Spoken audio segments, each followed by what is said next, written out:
Hello, and welcome to Millennia. I've not overly looked into this before going into it. I just saw that it was a 4x strategy, and it is from Paradox. So, I mean, that's all I need to know. The demo will be 60 turns, as we can see down here in this little notice that it gives it at starting the game. The early game is fully unlocked, including 5 possible ages, with more than 30 ages in the full game. Can you reach the Age of Blood or Age of Heroes?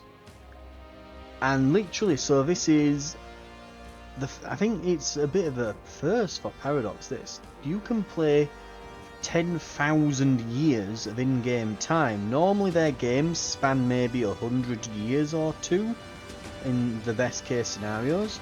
This one's trying to actually do something similar to Civilization, where it's going to try and span the entirety of human history, going possibly even into a futuristic era at the release. So we might have to keep an eye on this. Let's try a custom game then. How is Adept? So Adept is normal. Oh, okay, so let's see. Desktop. Yep, so I'm guessing this is us. We've got map type, players, map size, map seed.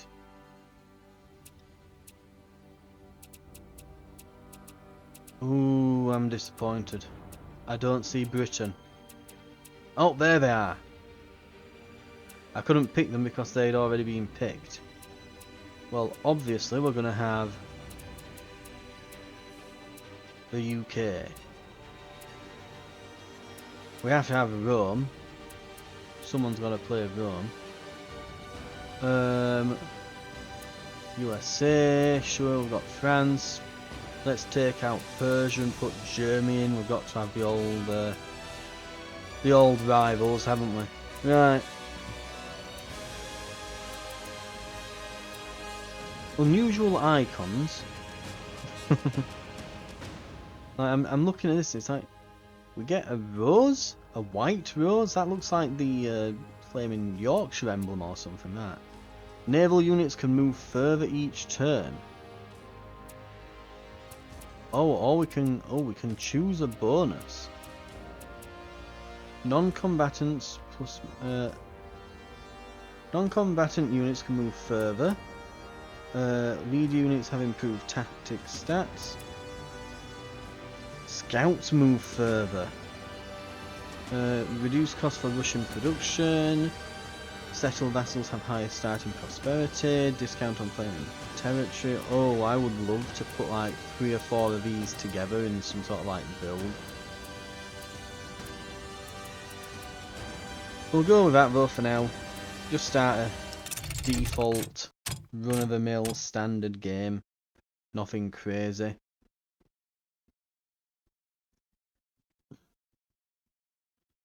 And we'll see what it does.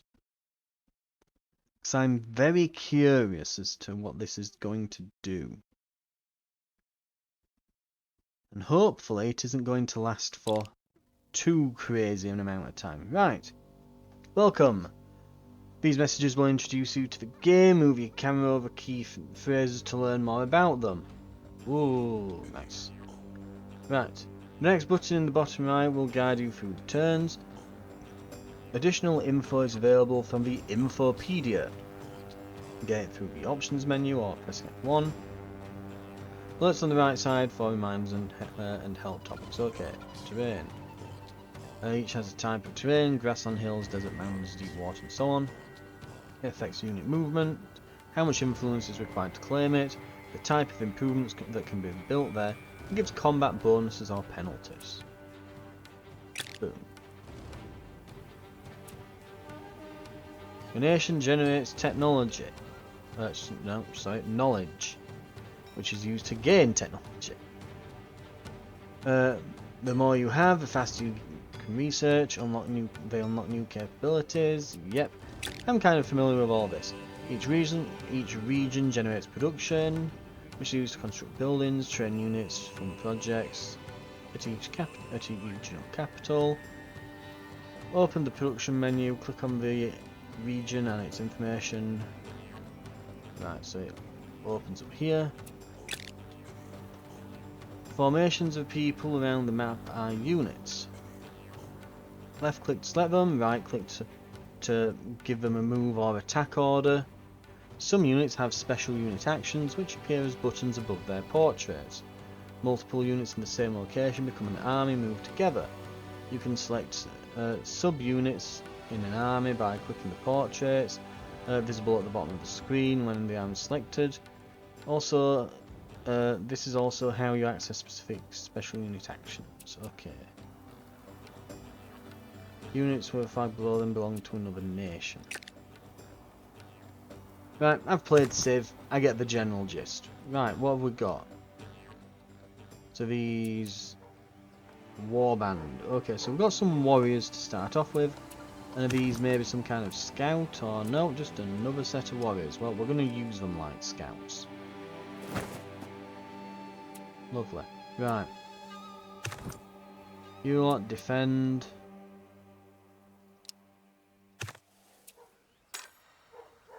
Oh. Okay. Choose tech. What have we got? The Age of Stone, and then we get the Age of Bronze. Okay. Total research cost 11, unlocks food stockpile, farm, plantations. We could go unlocks council, which is a building that gives us knowledge. That sounds like a good one. Defences to get more units.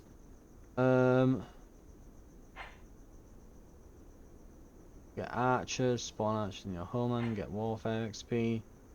Allows units to move through and towns to be built on jungle and deep forest terrain. And have we got scouts? Right, so scouting might be good. Right, we probably want to go farming and scouting maybe early on. So we want to go scouting. Then we'll start going into farming. So our homeland is going to be Newcastle. Lovely. This gives government XP. They'll probably just act as defences. What's a dolmen? Gives you influence. On build, one-time border expansion, 100 influence. Upgrade line, monument level 1. So this gives us influence which we can use to expand borders. Okay. End our turn.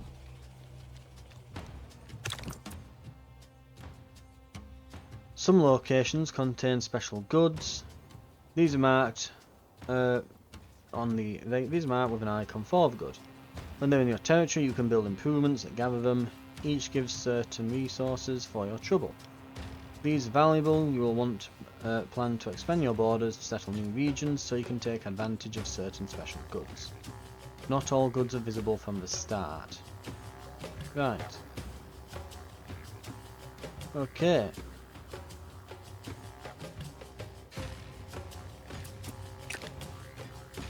Let's roll. Where do we want these to? I'm assuming that's the edge. Ah, but it's allowed us to see that there's fish there by moving them. Okay.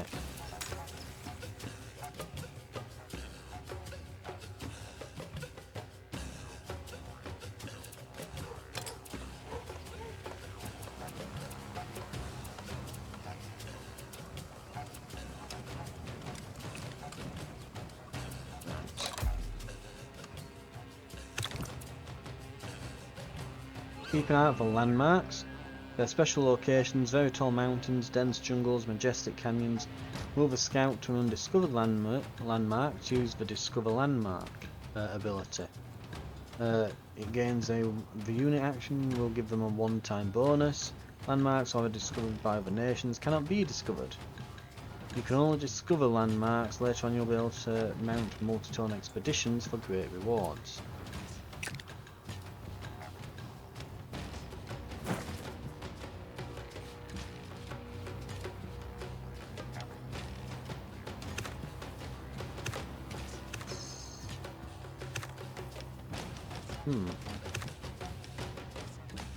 Two cotton there. And over here we've got olives. Okay. Right.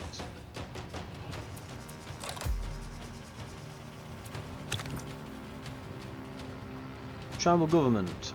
They offer ideals that can be purchased to improve your nation. What are ideals then? National spirits and governments each have a set of thematic ideals that influence the growth of your nation and the path it will take. So yeah, I can see. So we've got little perks and that we can slot in. Very similar to Civ.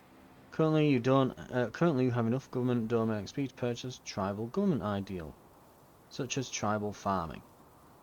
Okay. Government. Increases food production in your homeland. Creates a warband in your selected capital, vassal or outpost. We'll go with the tribal farming.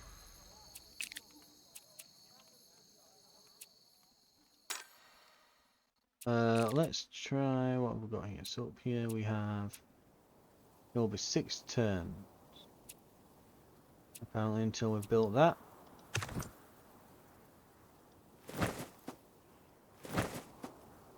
Ooh, we found rice. Okay. So we might want a city around here to exploit the fish. We might want one here to exploit the rice. We might want to expand this into the olive fields. Sounds good. Right. End turn. Culture powers are powerful abilities that mark major events of history of your nation. As you generate culture, the culture meter to the left fills. When full, you can select a culture power to cause a potent effect. Different culture powers unlock throughout the course of the game. Click in the area to the left labelled culture to see a menu of culture powers currently available. If this is your first playthrough, a good option is to use the create town culture power first. Okay, local reform boosts regional efficiency or resource generated in a region for 5 turns. No, we want to create a town.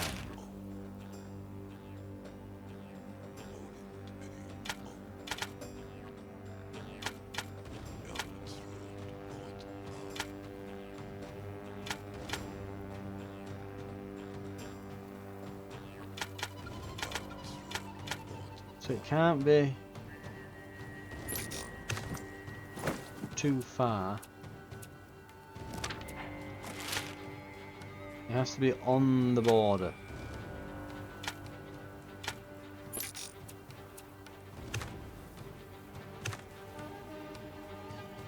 Influence, new customer time.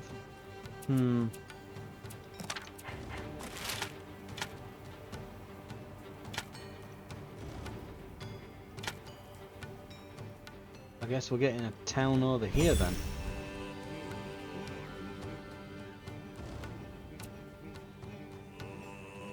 I like how it creates this little road going across, that's kind of cool. So a town is different from... This is, I'm guessing, a city then? Okay.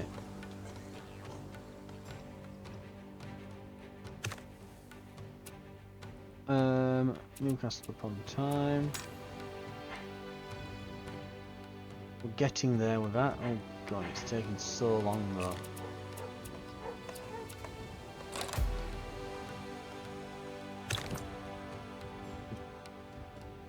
Your people need food. Without enough, they'll starve, and the population will decline. With surplus, it will grow. The larger the surplus, the faster the growth. As your region grows, so does your regional need for food. Build improvements like fishing boats, farms, or hunting camps to produce food. Yep. Got it.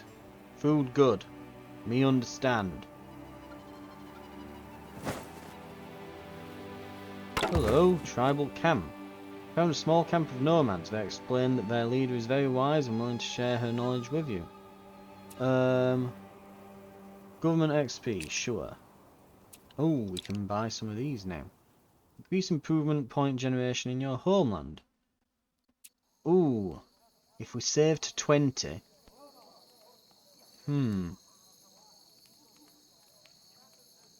If we get 25, we can peacefully reform. But yeah, let's try and get oral history soon. Yeah.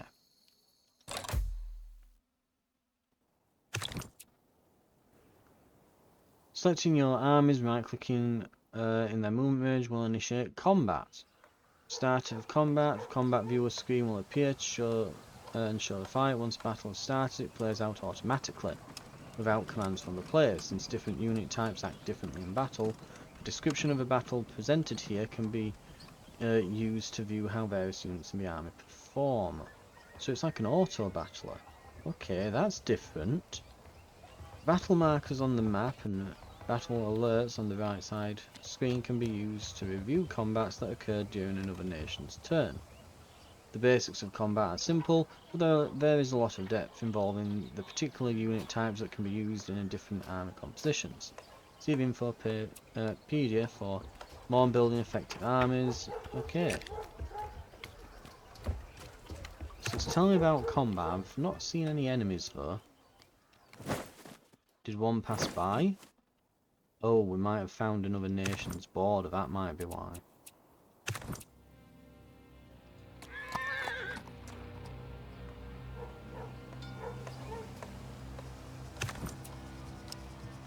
Right, choose a new tech.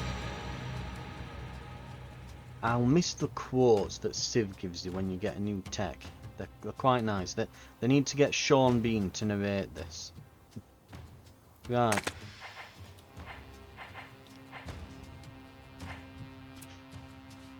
We have 5 technologies to reach the next stage. Right, we're starting to need that farming now, so we'll be going for farming. Then we're going to go workers, maybe tribal elders and that. We'll get a few. Government is on 16.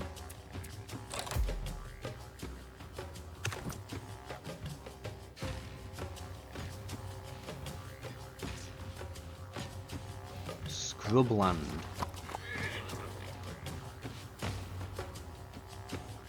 Yanha.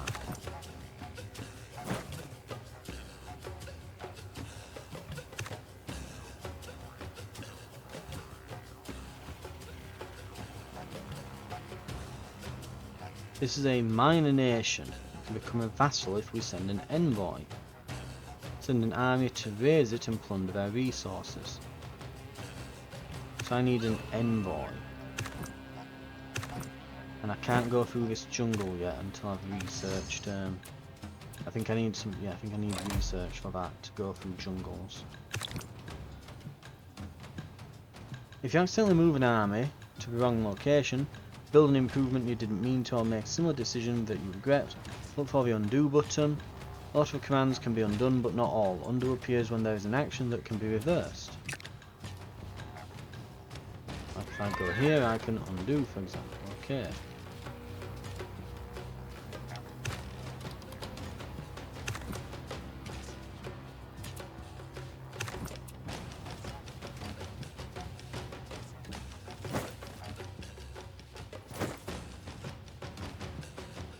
I can see a few of these little minor nations, aren't I?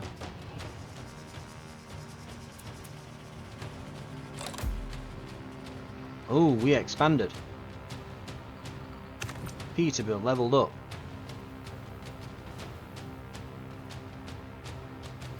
That's Rome.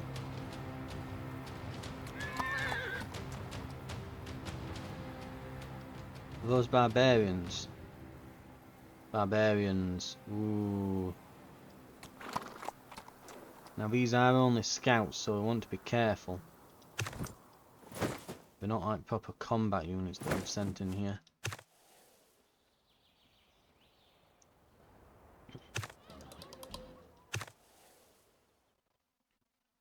The region is idle. Dolmen, homeland. We can build a town centre now if we want to get those that government XP. A lookout for exploration XP. Capital attack goes up. Provides lookouts. One building plus one border vision. Upgrade line goes to a tower. Okay. We're gonna go town centre. I want to get those yeah, we can't build envoys yet, can we? But I want to get the government XP for this. Right. In fact, now what do we need to unlock this? Do we have to get all of these? No, we just need 2.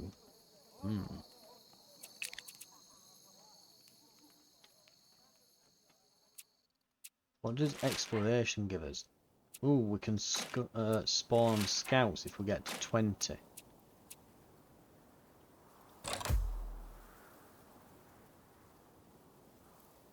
Okay, Rome are really going. We've not truly met until we've met on the battlefield, Rome. Not everyone is friendly, for that matter, not everyone is civilized. Barbarians roam the world.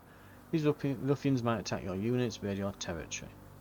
Come from camps, eliminate the camp to keep the barbarians under control, and gain one-time rewards. Lone barbarians are easy targets, but camps and warlords put up more of a fight. We've unlocked a second domain.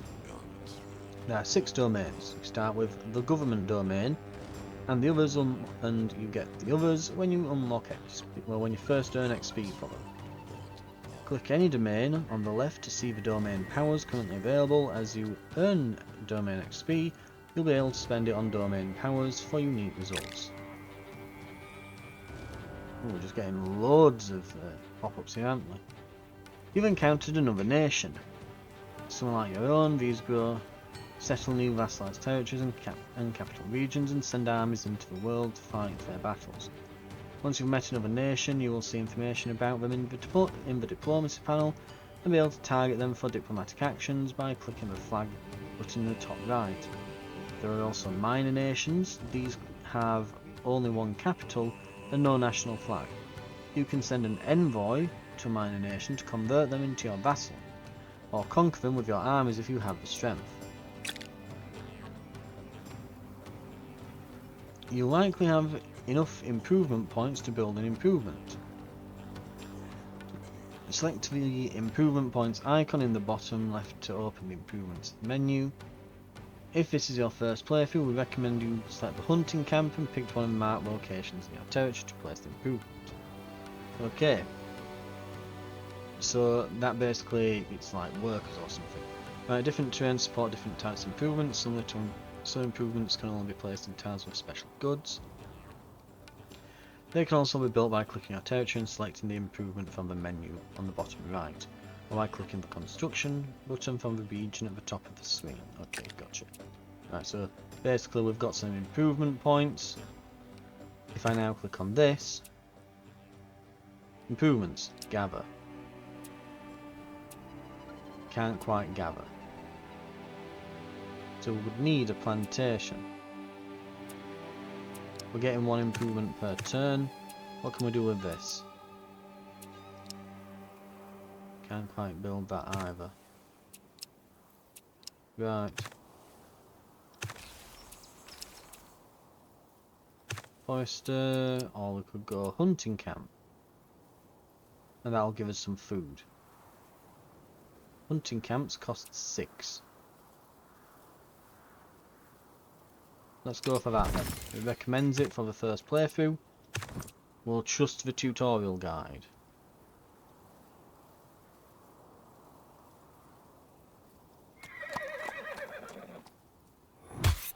So what happened in this fight?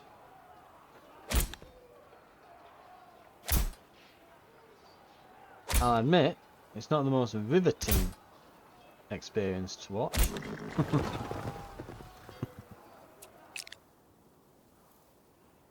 But it's different. It's certainly different. Right, we can choose a new technology. We've got farming. Workers. Unlocks clay pit, improves output of levy workers project, plus 8 improvement points.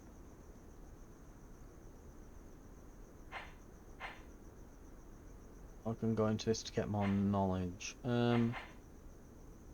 They're both only going to take 3, so we'll get right on it.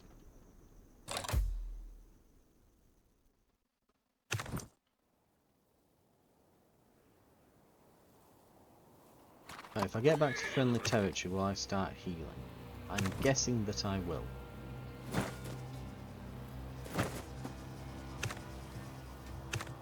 Oh, we need to get some food and that over there. Right.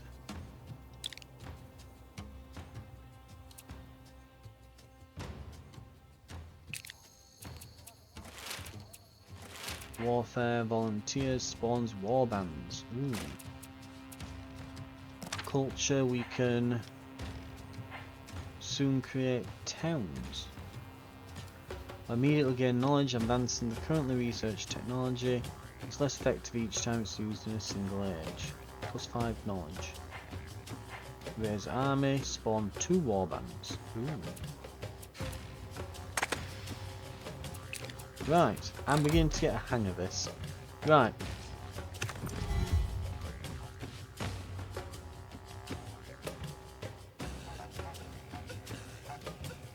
We'll just hold them there for a moment. Right.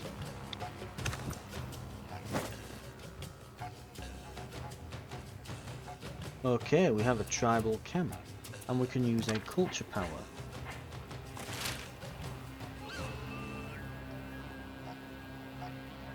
This region can't support another town. How does one create another town?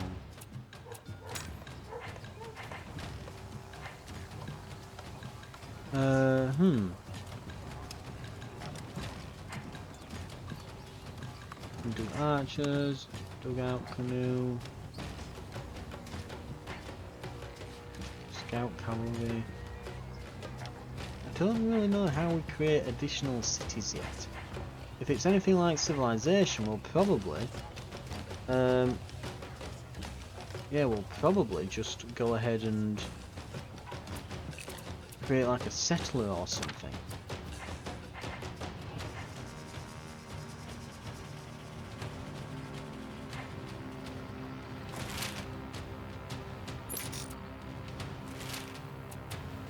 There it is, spawn settler for 30. Oh, that's big.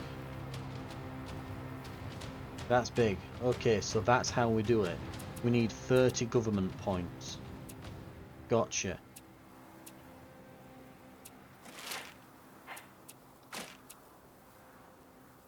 How much am I getting? 2 per turn. Oh god. It could be some time then. At least one nation in the game can advance to a Bronze Age. Millennia is divided into ages. Each age offers different rules, texts, units and buildings. The first nation to complete an age sets a course for all others. The Bronze Age is the only choice now, but history can branch later in game. After you have at least 3 technologies researched, select the research meter at the top left, and then click Age of Bronze to start moving into the next age. So there's different choices, you're saying? Okay. Village holding an auction to sell and trade its people's wares. Sell something to the locals, buy their supplies to bring back home. Right, I think we're going to take the production stuff here. We can use that to build some improvements. For example, here. So plantation, food, cotton to get wealth. Or we can just work 1 wheat and yeah, we want the plantation, don't we? What is the clay pit? So we want this plantation up. Wonderful. Next we'll probably want these olives. Okay.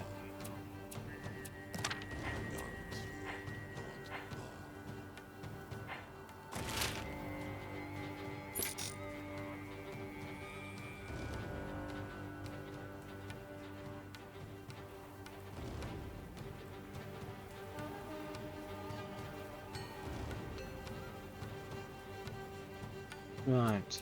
I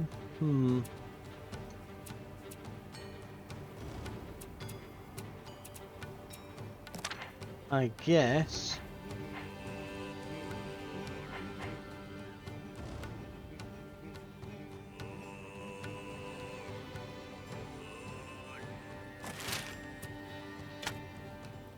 We'll do that here.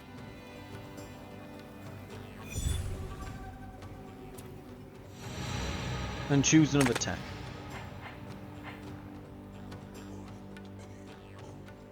And things are getting really fast and furious now. It's going to take no time to just finish off this tech tree. We're ready to move up basically to the next area, essentially at this point. A landmark. We found one. Scouts. Off you go. Heed the call, scouts. Oh, that's bad.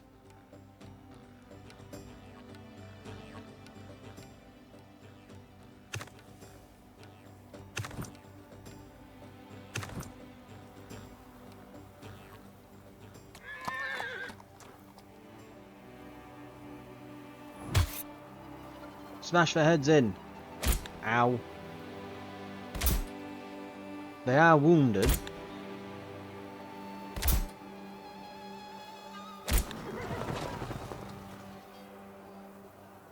Okay.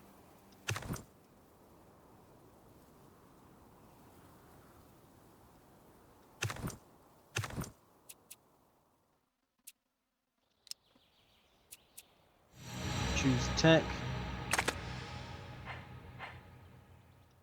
We can go defences. Region idle. We've built the town centre. We can now go into council, which we've just researched. That's going to take a while. Or we could go into stockpile to get additional food, which wouldn't be a bad idea. That'd help us. Yeah, that would help us expand faster, and we kind of need to expand at the moment. I'll be honest with you. And we're going to need some warriors, as we've just lost ours. We're going to have to send these out. Right.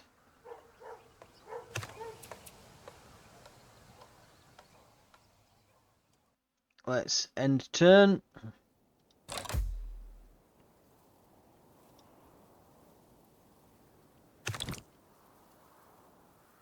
Your armies have probably been in a few fights by now.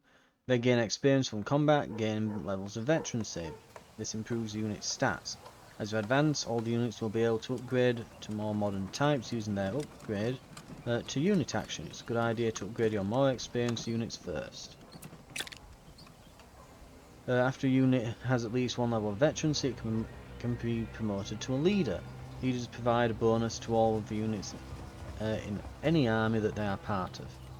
Leaders cannot be upgraded, so their value will diminish over time. When a leader is no longer effective, you can retire the unit to dismiss the unit in exchange for warfare XP. When you have a unit of at least veteran level 1, select it and use the promote to leader action. Interesting. We've got archers.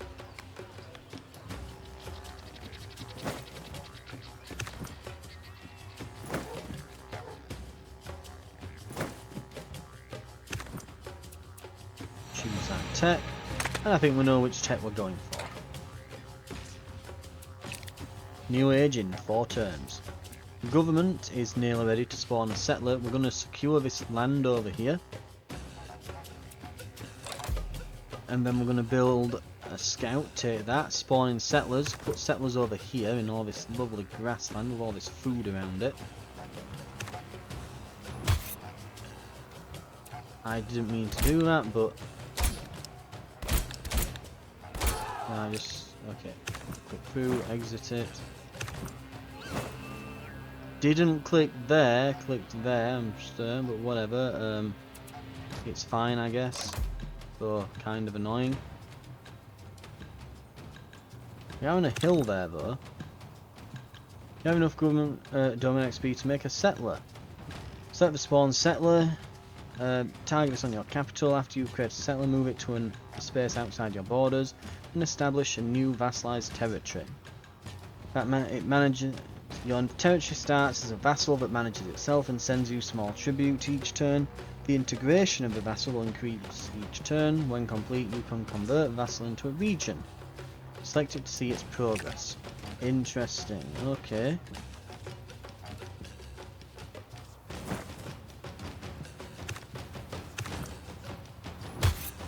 Ah.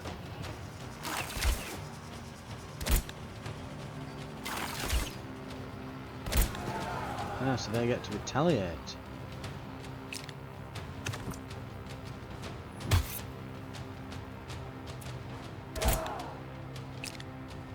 Got them, right, okay. Spawn the settler.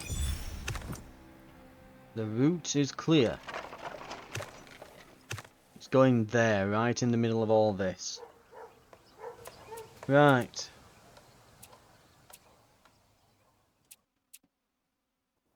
And we're nearly there for another culture thing, so we might be able to add a little town to it as well. Is that the next era?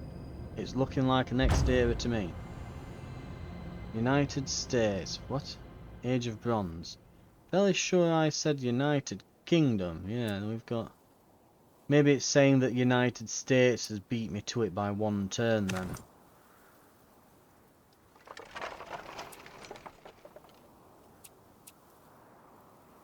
Now we must stay there without moving for a turn.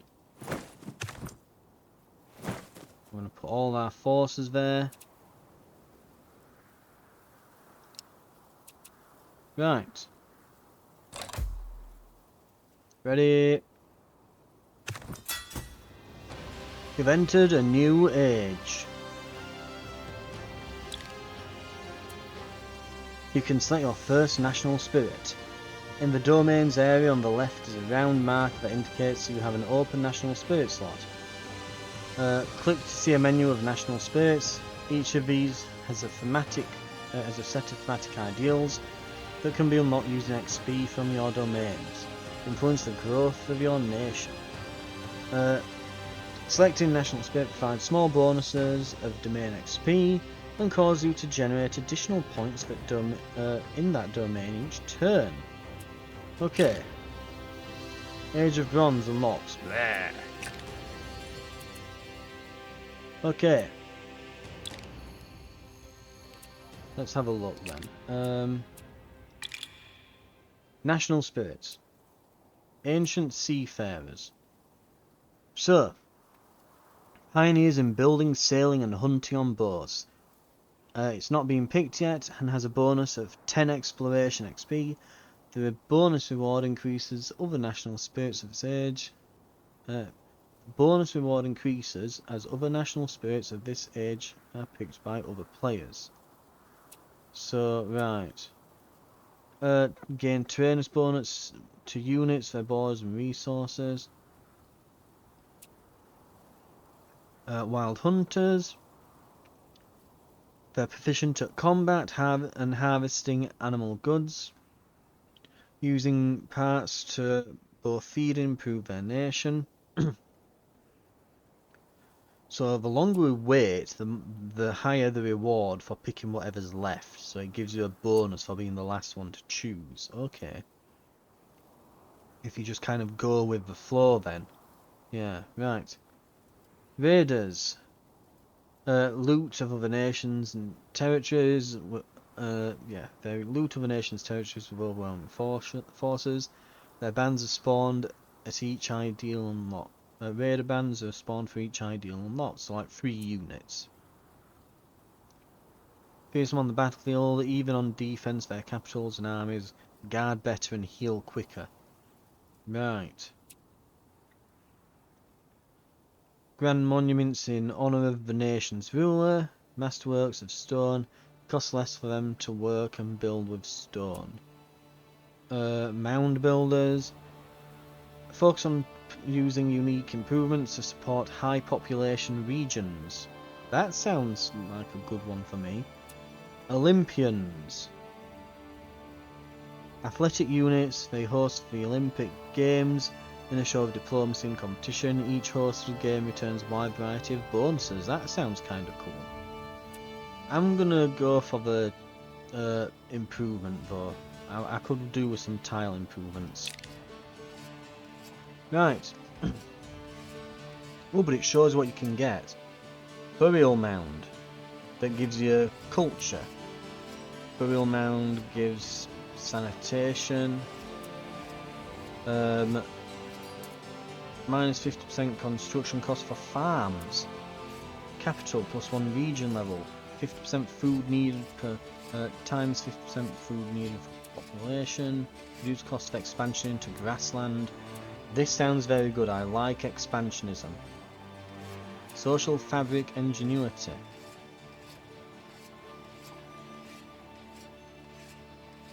Improvement building cost reduction per point. Okay. Suppose, or we could go with ancient seafarers, which are better ships. Utility boat costs down.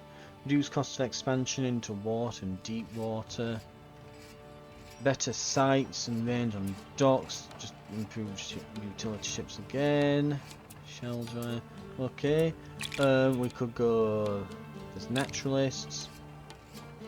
Better foraging. More housing in the capital. Housing improvements give plus food. Movement cost reduction in forests and jungles. Better defense in forests. So these are all about forests and things. And foraging, we can go, so yeah, there's the raiders. Create 2 raider bands, so yeah, each single improvement gives us more and more units, like just a massive army. You need martial XP for this as well, so you have to just, this is just a swarm. Spawns raider bands at friendly settlements. Warfare XP from combat per unit.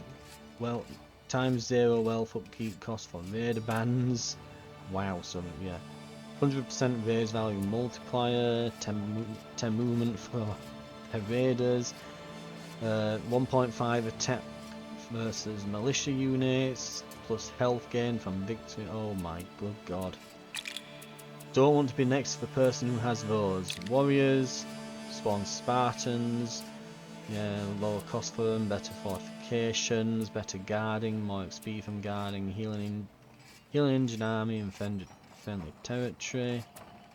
Spartan defense, okay. So like a defensive, just better warriors thing. And then reduce cost of expansion into hills. Lower cost for stone cutters, lower cost for quarries. Capital gets limestone. Minus 8% construction cost for anything to do with stone, basically. You unlock pyramids. Upgrade one of your pyramids into a pyramid tomb. There's a higher output than normal pyramids, okay. Interesting. Then we've seen mound builders and then Olympians. So it's all diplomacy. Spawn envoy there. Minus 60% spawn envoy domain power cost. So yeah, this is all diplomacy, okay. Okay. We're gonna go for the mound builders. That just seems kind of hilarious with the sheer amount of food I can get from that. But I think probably if I were a bit more familiar with what I were doing, I'd probably be tempted to go for raiders, for example. Just like, yes, give me the raiders. Bit of aggressive expansionism. Right. Liverpool is ready to go.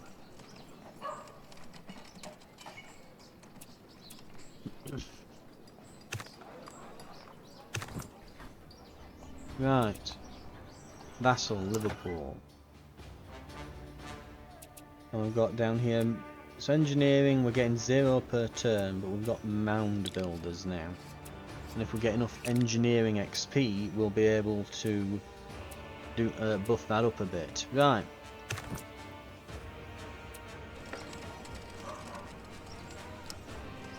They're going to guard there for a while and just fully heal up. And we've now got some new tech. Okay. Mining sounds good, so better armies. They've got... Is that envoy? We need envoys. We've got some nations around here that we can go for. And, ooh, okay, now we're getting choices.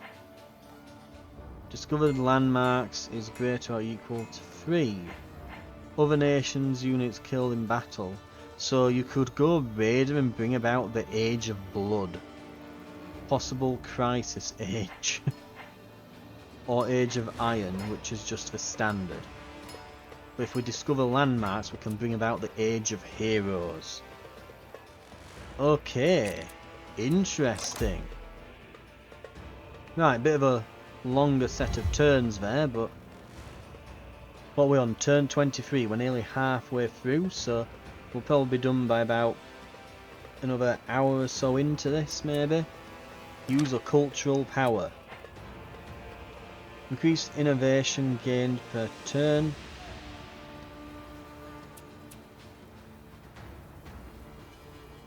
Use, let's see.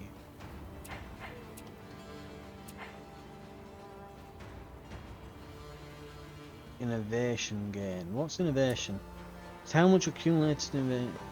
It's how much accumulated innovation you can gain each turn. When innovation meter is full, you have a chance of obtaining a unique innovation, such as a unit building improvement or buff that can give you a leg up against other nations. If you don't like your innovation, you can receive a high amount of wealth payout instead. When it occurs, your accumulated sprite... Okay, icon... Okay, yeah, that's... Someone's put some code in there. I think that's meant to be the sprite for innovation. Your accumulated innovation drops to 0 and it's great, and your innovation is greatly reduced.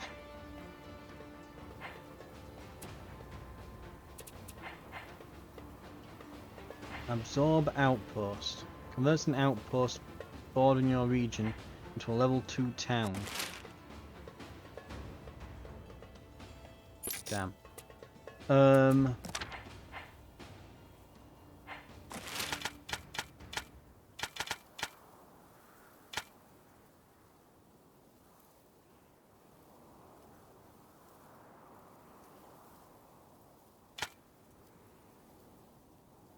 Sure.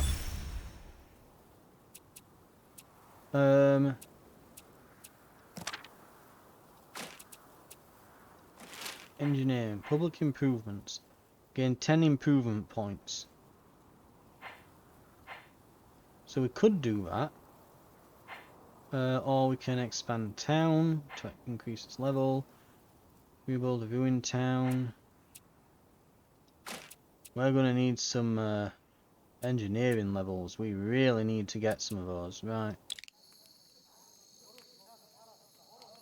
And we need to start getting some government levels as well. Right. Region is idle. Newcastle is now getting all the food. Meeting hall. Should give us... Oh, that's going to give us diplomacy. Okay. Or we could go work camp. 1 engineering XP. Encampment. Warfare XP. We want a work camp then.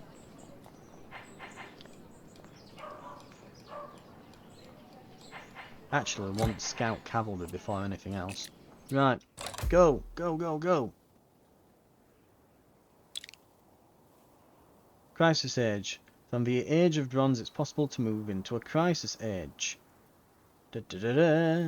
Comes about when your nation meets or fails to meet certain requirements, depending on the age. This can lock you out of advancing into any other age as long as you lead in research. The Age of Blood is unlocked if you kill 6 or more units from another nation. If unlocked, the Age of Blood will become the only option that you can pick to advance the age. If the game moves into the Age of Blood, specific rules are applied. All nations are at war with one another, and a different set of units, technologies and buildings are available. Oh my god. Okay, interesting. So it just turns into Conan the Barbarian. Right.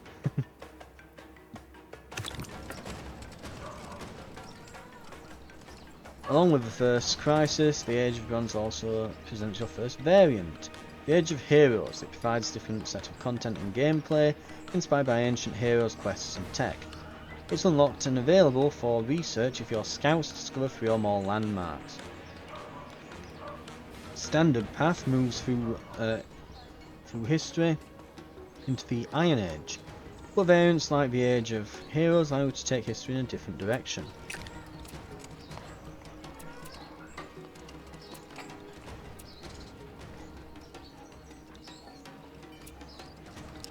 Right.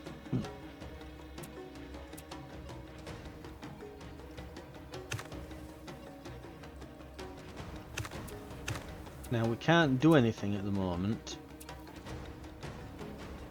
Integration 6, 2 per turn. It needs to be 15. Right, so it'll be 3, 4, 5 turns. It won't be long. We're getting there. So we've got 8 now. 10 next turn. So I need 4 turns now. We'll just keep skipping ahead. Ooh, we've nearly got all the fish. Who are you? Barbarian Warlord. 44 combat strength. Holy, right.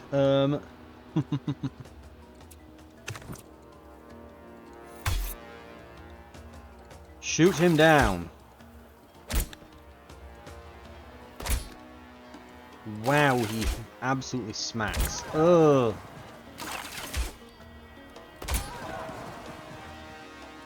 He's on half health.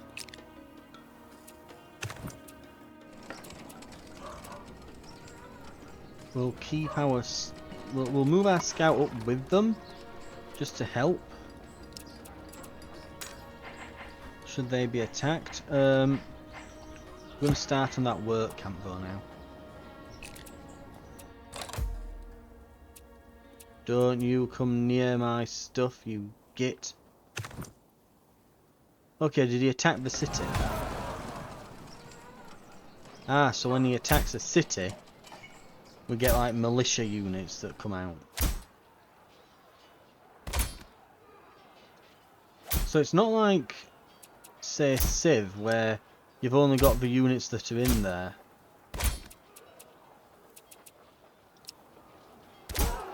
Yeah, it's not just down to this army. We have actual units stationed.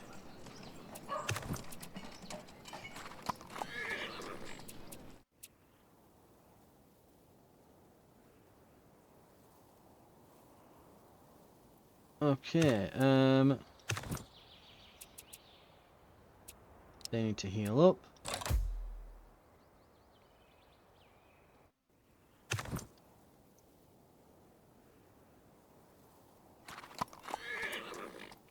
Discover landmark.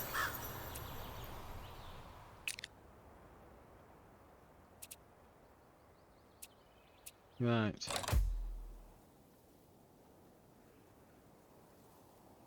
Oh no. Oh no.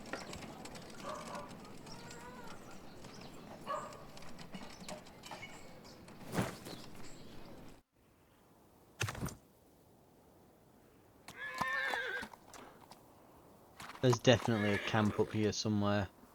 Oh, good lord.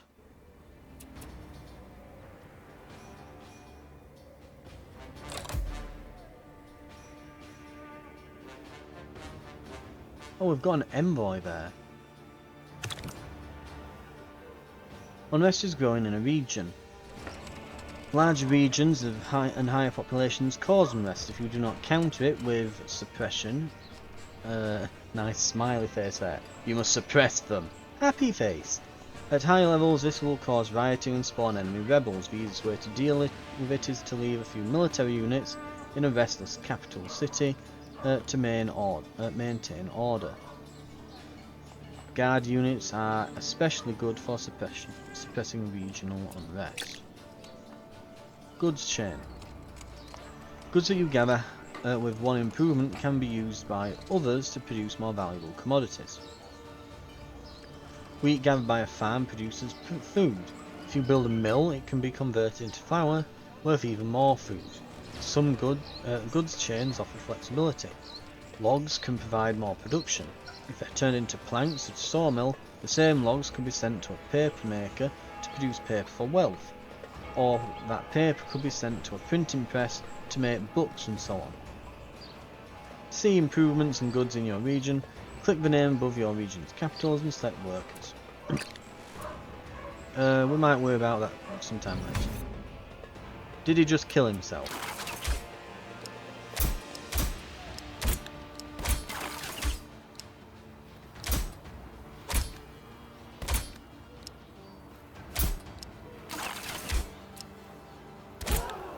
That one guy got his revenge.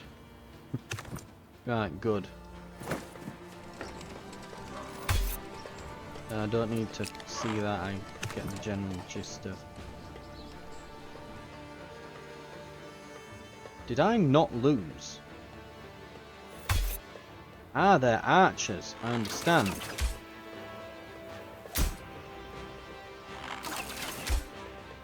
And my unit's a grizzled veteran scout now. I think I win this, don't I? Oh, not quite. Very nearly.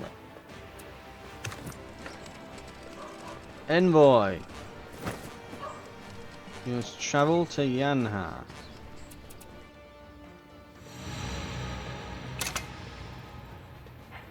Now we go mining. We'll get that production up any moment. Then we'll go shipbuilding. Hopefully by then we've expanded into the seas and oceans here and we're getting this fish. We've met Egypt. We suppose at least one meeting was necessary. Well, aren't they nice?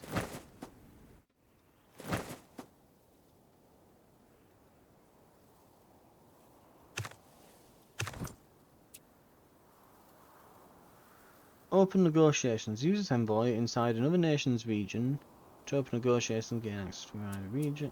What else have we got? Integrate vassalized. Use this envoy at one of your vassals to create integration. Vassalized miner. Ah, he must not have moved this turn. Gotcha. And we need to pull this scout back now.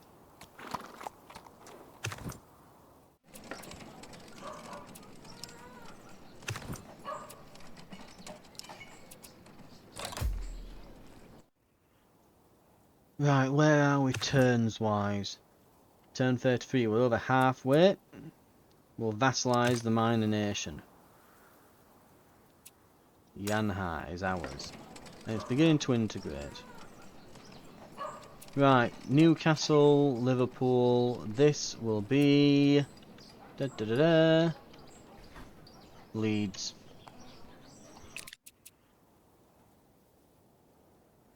Right.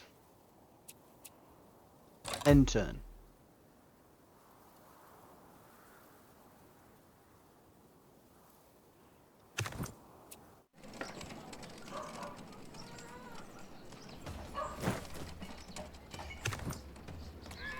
Now let's try and find this barbarian camp, because there's definitely a camp up there. The city militia is apparently still a bit low in Liverpool. That's the point. Where is this unrest, by the way? So we're saying that there's unrest.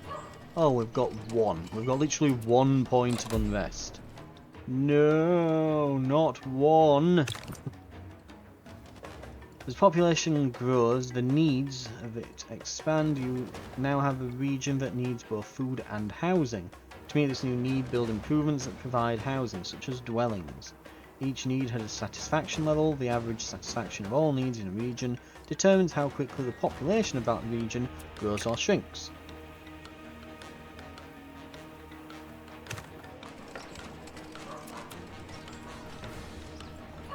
Okay, ah, there it is. Housing, 1 of 1. And we should be more or less integrated here as well, shouldn't we? 15 2 per turn. Okay, so if we send our envoy over there, we're going to need a new envoy, aren't we?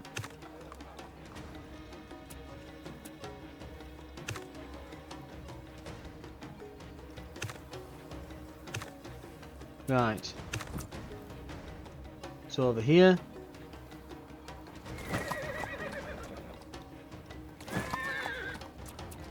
That though. This could be a pain. Right.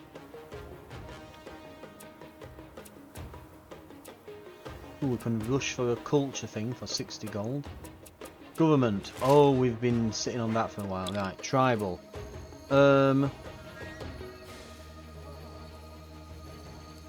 Selecting a new government replaces all buffs and unlocks from your previous government. Ah, so I shouldn't have been... Right. So I should have probably gone cheap and then blasted through.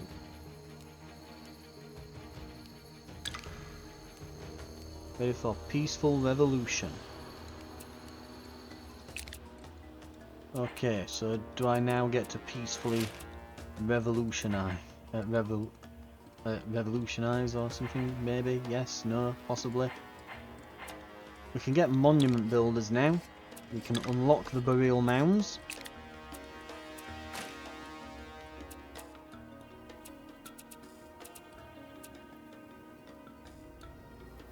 Okay. It's time, I think, to start. Let's see, we can't build on here just yet. So in the meantime, let's see, so civic we could do dwellings, burial mound gives you culture. This gives you housing and wealth.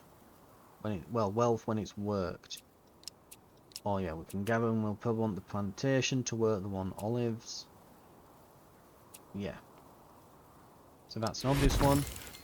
How much was the dwelling? 10. Or we can build burial mounds to get culture, but they have to be worked. Right. Sounds good. Okay. Once we've built this what is it? Work camp, we're gonna have to start looking at some envoys and start getting all these bits of territory underfoot. How did the combat go then? So we shot them, they beat our warriors up.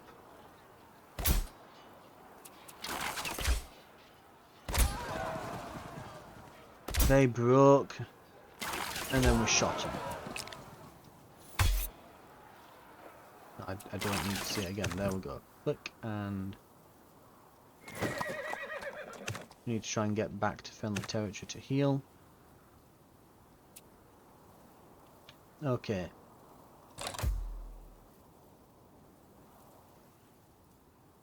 I wouldn't mind a town just in the middle here.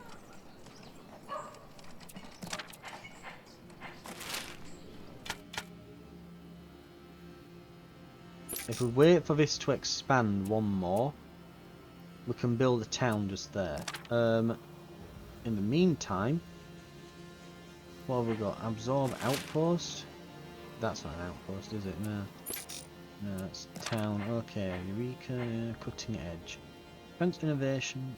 Increase innovation per turn. Okay. We'll find out what there it is, innovation. We've got 100, so well, you need 100 to get one, right? And that one is chaos. Okay. Spawn settler at 36. Research. We can have a look.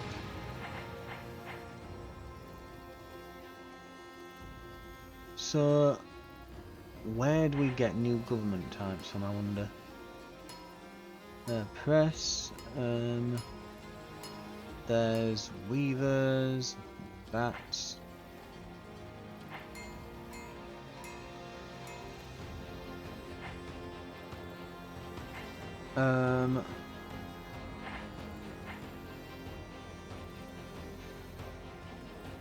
Market, bribe, claim territory, exploration, domain.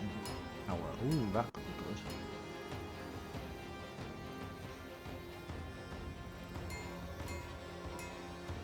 Claim neutral territory, bordering region to absorb into a nation.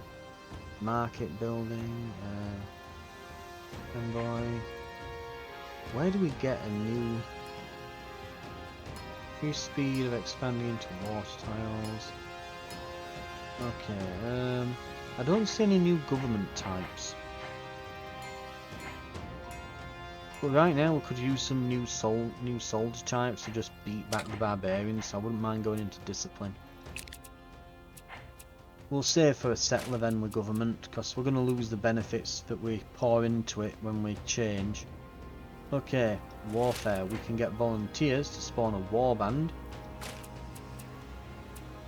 Though we'll hold back on that for now. Exploration.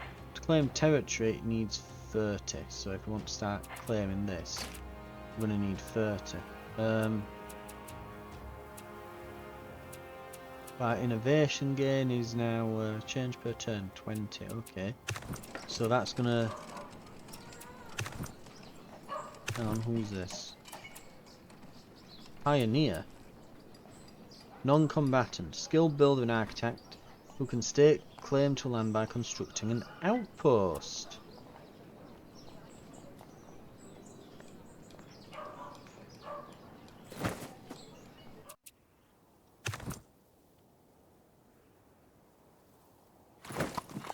They need to recover.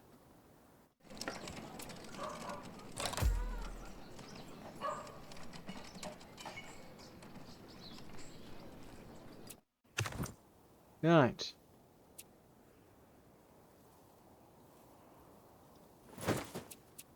So an outpost. I can't hover over the icon, can I? Because it goes away. Right. To see what it does. Okay.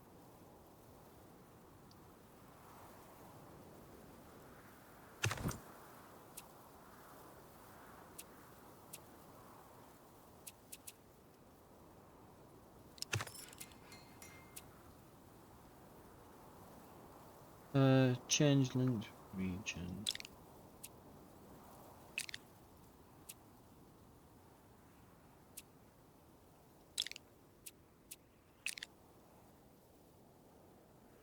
Okay. That's quite interesting, and it can convert back to a pioneer, so you can just go there, get some extra resources and move him along when you need.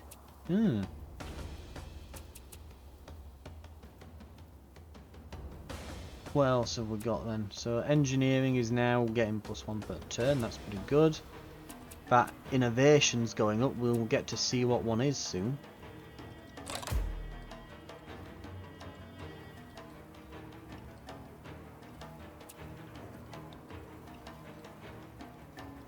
Okay.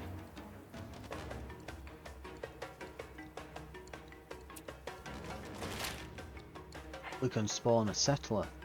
Oh ho, hello.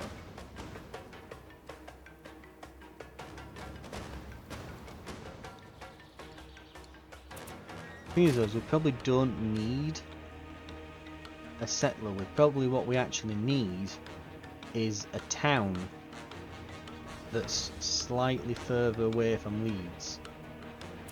That's what we probably need.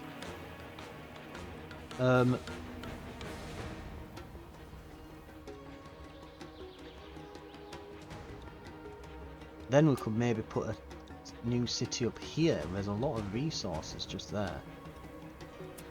Okay.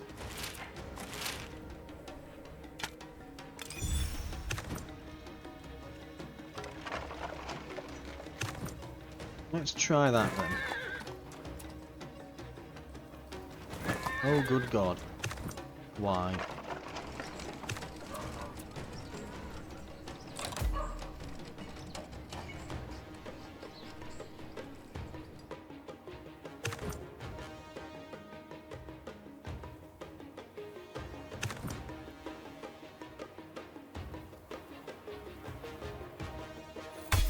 Right, smash them.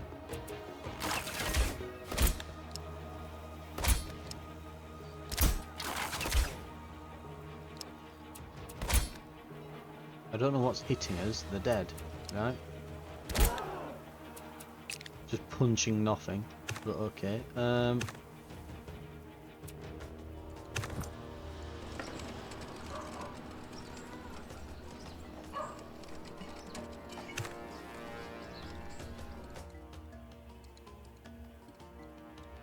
Right,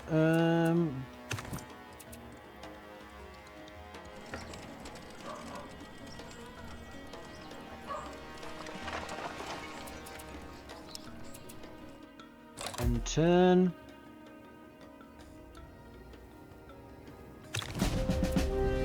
We're a patient nation, but sometimes conflict is inevitable. Declared hostilities. Our nation is now in a superior position. Accordingly, we will defend our interests from your incursions. Combat allowed in neutral territory with Egypt.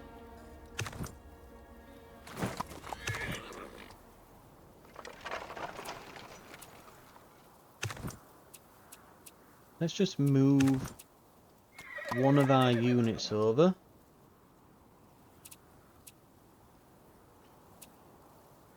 Ooh, they've got some new abilities. Survivalist, pay exploration, and they can heal. Pay exploration XP to return to friendly cities. Discover landmarks. Establish new vassalized territory. Oh. Oh, that's the ability from the settlers, isn't it? Yeah. Right. Okay. Right, if they just stay still for a turn, we'll have a territory there. We'll end our turn.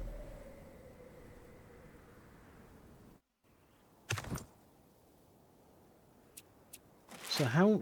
If I go on to here... Reform the current government into a new one. Requires the reformed ideal from your current government to be used.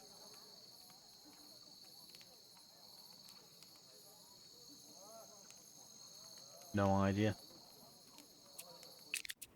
Oh well. Maybe it unlocks later. Who knows? Right.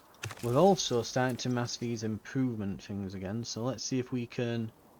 We might want to hold on to them actually. If we hold on to them when this eventually integrates here, shouldn't be much longer now. Very nice, we've got Manchester. This will now be known as the north of England. All of you to the south, you know what's coming. Right. We'll regroup the army. And we'll wait. Let them recover. We need to find that barbarian camp and put an end to them.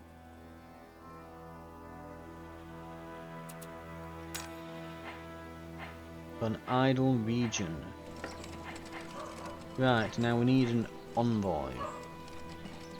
How does one create an envoy? Spear, garage, city guard, warband.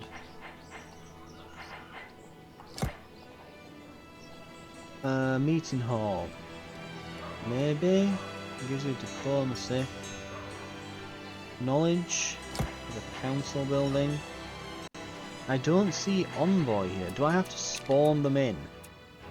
Maybe we need diplomacy. Hang on.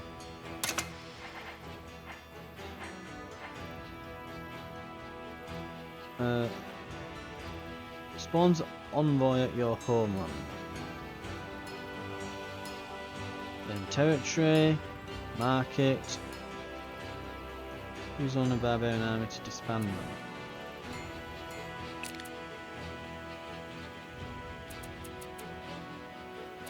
Well, that's going to give me faster research, so I'm going to go for that first.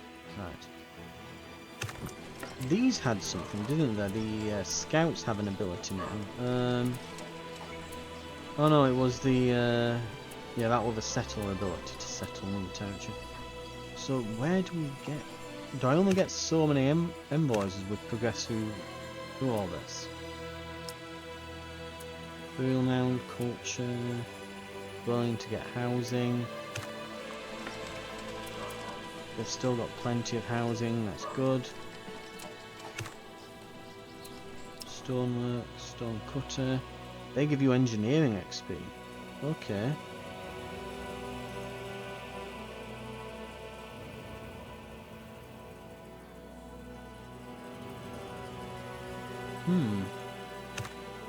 Maybe if we got the forester here, would they?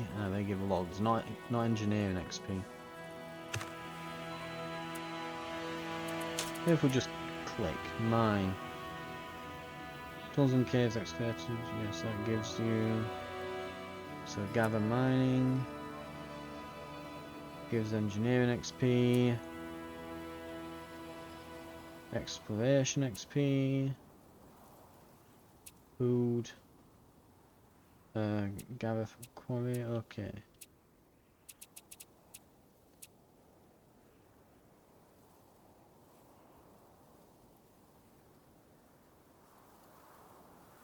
Build a dock, perhaps.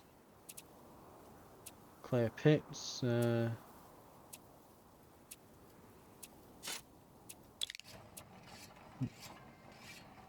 sanitation, minus construction costs for farm improvement. That could be pretty big. Mound tradition level 2.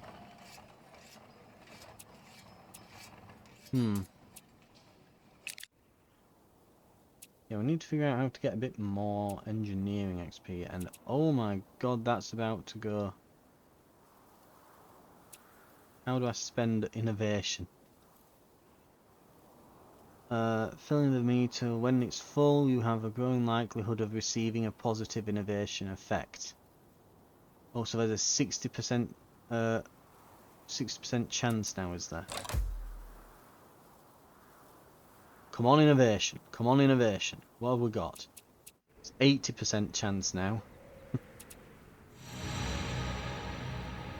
Discipline.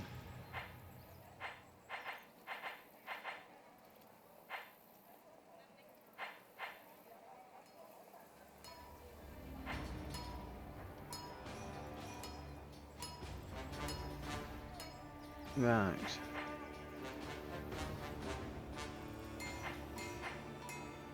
We can only go down the main path at the moment, so we'll see. We'll see what we can do. We'll go community, I think. Or let's see. Ooh, workshop engineering XP converts logs to lumber. Very nice. A kiln for engineering XP converts clay into bricks.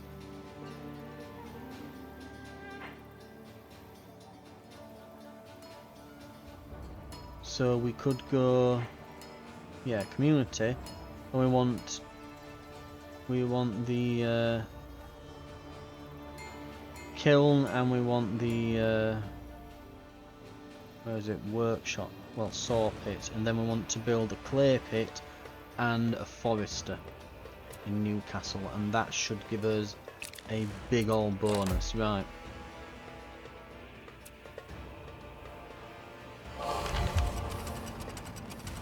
Multi-terrace mounds. They've begun building even larger multi-leveled mounds with more than one terrace. Burial mound gives +1 improvement points. Ooh. One nation can advance to the age of blood. Ooh. We might end up in the age of blood then.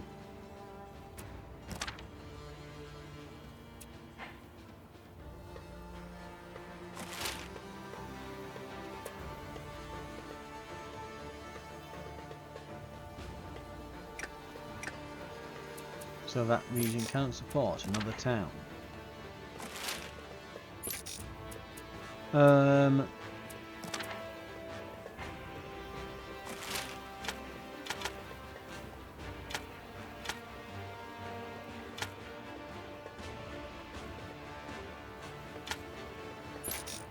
Odd.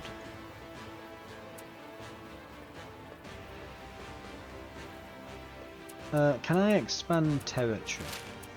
We need 30 for that. We're not getting any exploration per turn either. Right.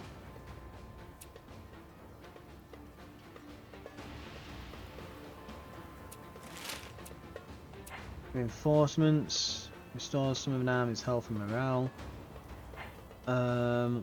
Force march. It's like they're like active abilities to use for combat and that. Okay.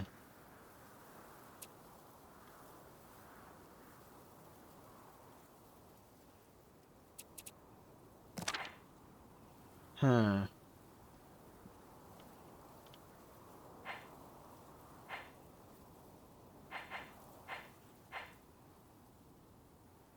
I think we're gonna go cutting edge again.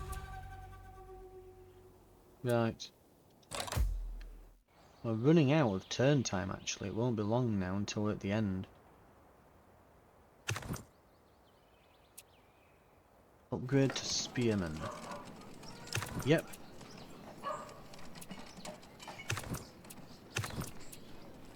We can promote some of these to leaders. Let's find this, there it is. The barbarian camp. We've found it.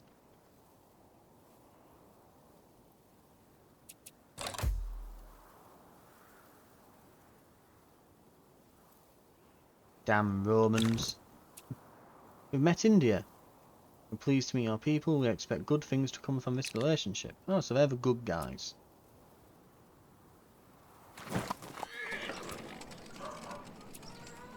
Right, let's go guard.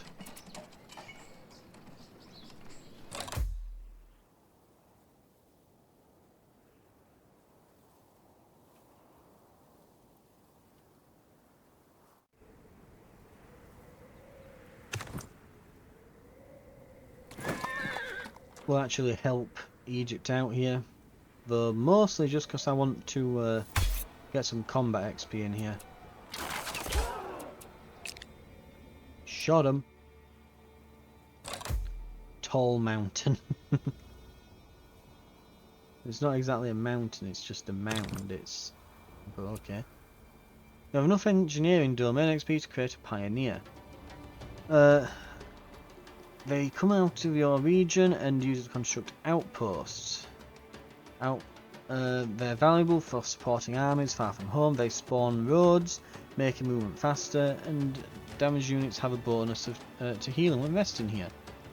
If there are goods in the area controlled by your outposts, you can also build trading post improvements on these, which will gather and send these to one of your regions.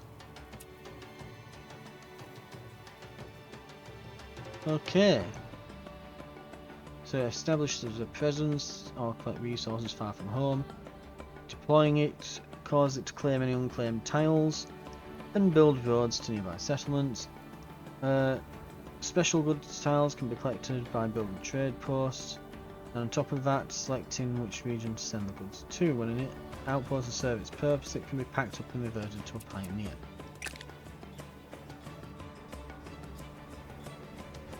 We need leads to grow by 1 and spawn a town there, and this will complete our little thing here.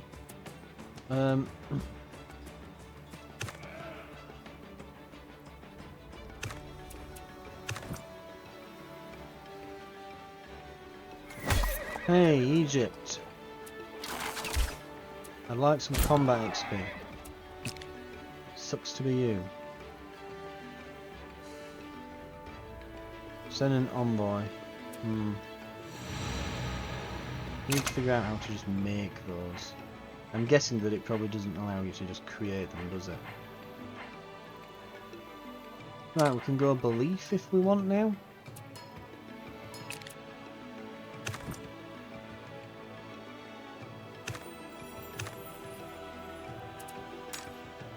We've got an idle region, so I'm assuming this is Newcastle here.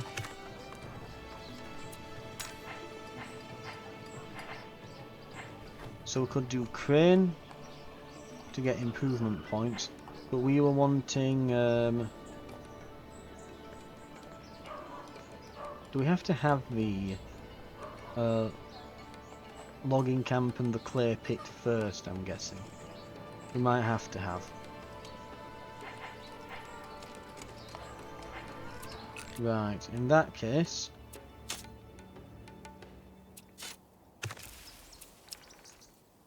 Forester. And we've just got some scrubland, woodwork, saw pit. Converts logs. Ah, so it's an improvement. Ah.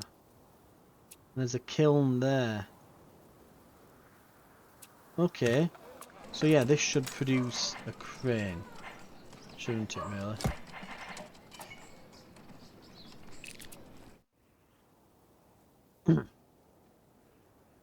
Okay.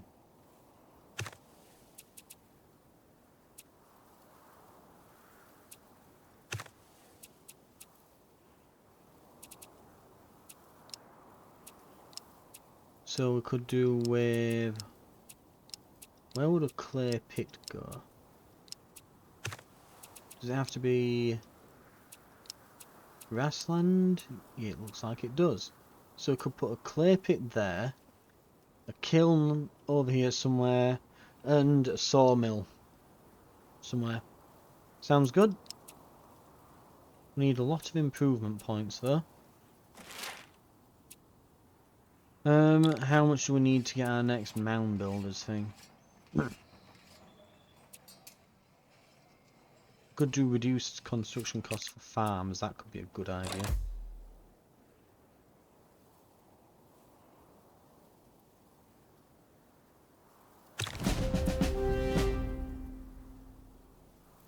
Rome is angry. You can increase the level of one of your towns. Select the engineering domain on the left and expand town. Increase its level. Have better bonuses from adjacent improvements. Increase the region level. Okay.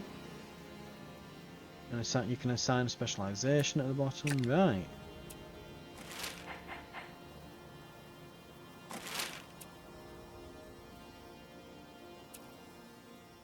Target not viable. Ah. So these. Okay.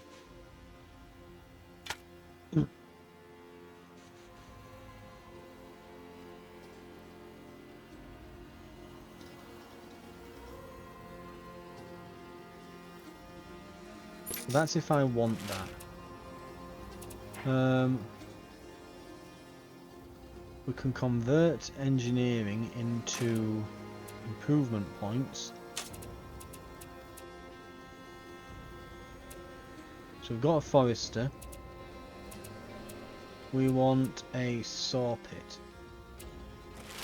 I think that that's probably a good idea.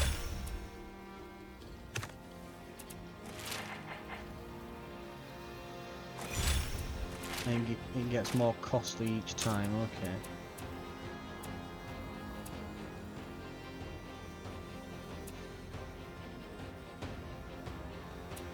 So let's go with a saw pit.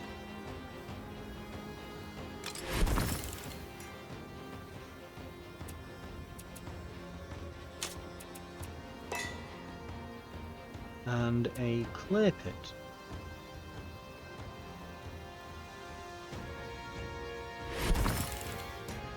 And then soon we can get that kiln.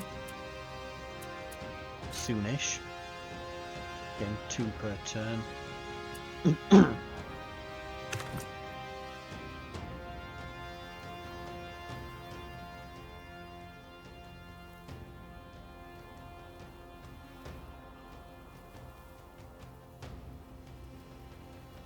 Now let's go back here. Make sure that the town's defended from Rome.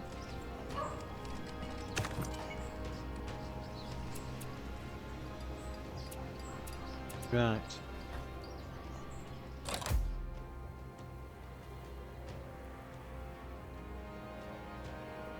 Well, the map just went red and sinister. This isn't good. I think we know what's happened.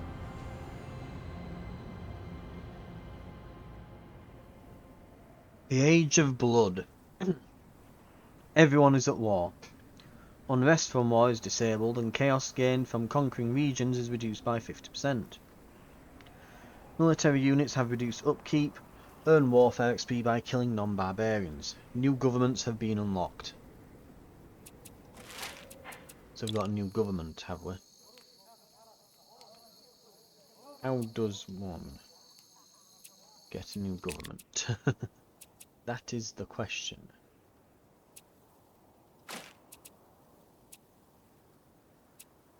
Right. Maybe because we've not advanced to that stage yet. Right.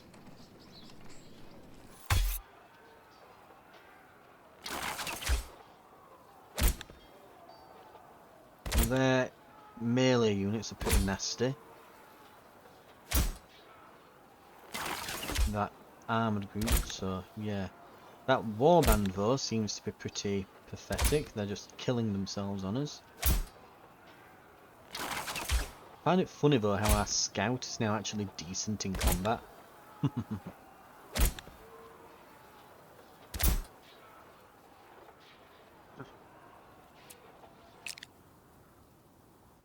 Right.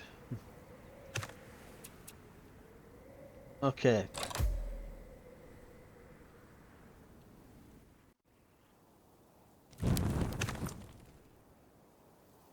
Uh-oh.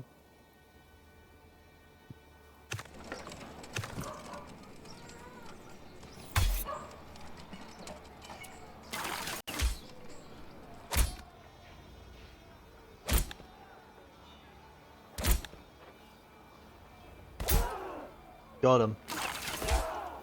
Got him. Right, let's see what we can do warfare-wise.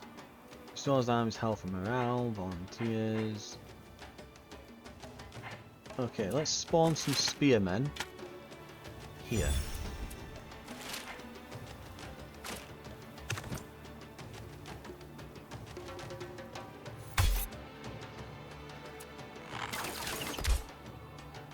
Ow. Oh dear. Well, that was a waste. I thought they... I thought it was just like melee units. I didn't realise it was a bloody veteran archer unit. Jesus Christ. Peter was expanded. Hey!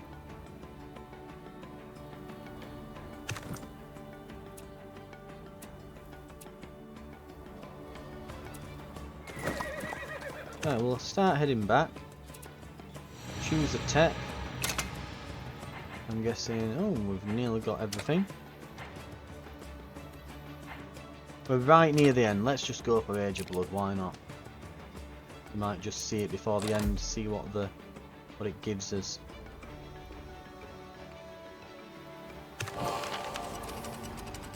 Refined metalworking. Weaponsmiths can fashion these refined materials into sword blades. Unlocks short sword.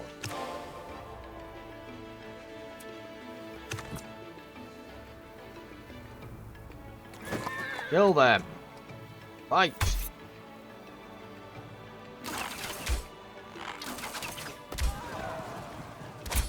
Okay, the return fire from their archers is ridiculous. They killed my veteran unit, you bastards! Health 9 of 50, good lord.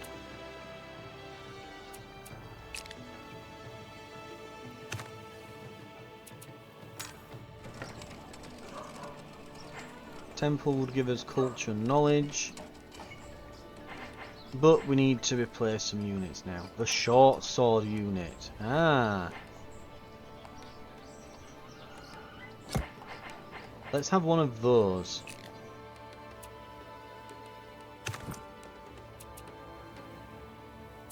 So they're like max level ultra thing. Let's promote them into a leader. Damn. Nice. Do they lose the horse? They do. Boo!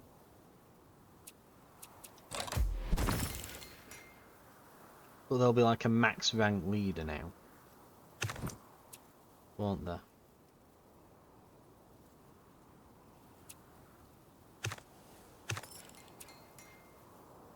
Repair will cost improvement points.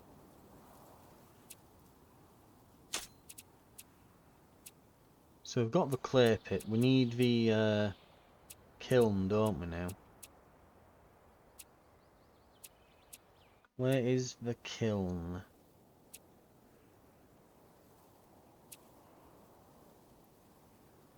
There it is. 19. Oh god. Right.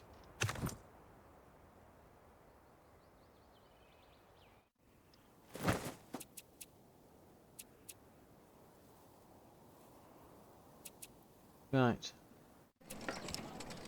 We'll guard there. Oh dear.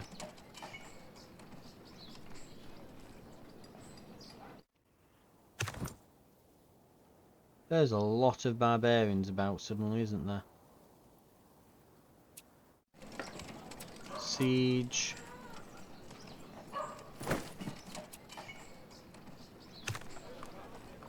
Capital attack. Fire. Now we'll lift the siege next turn. So yeah, it looks like everything gets a bit more hectic when you get Age of Blood, as you would expect. Okay.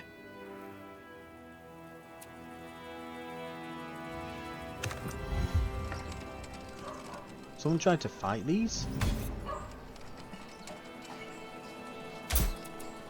Ah, so they get to join in the battle when they're with the militia.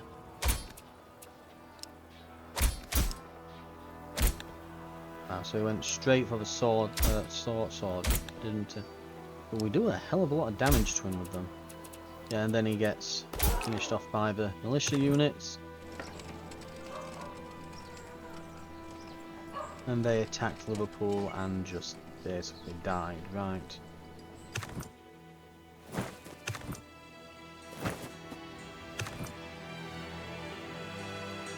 74 versus 44. Let's find out what happens.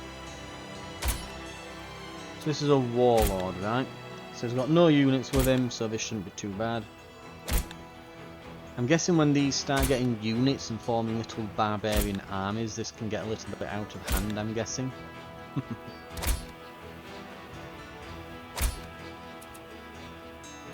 Combat modifier, bonus defense.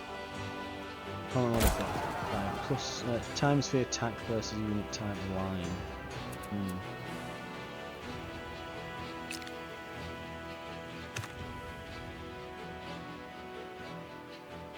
Right. Cultural power.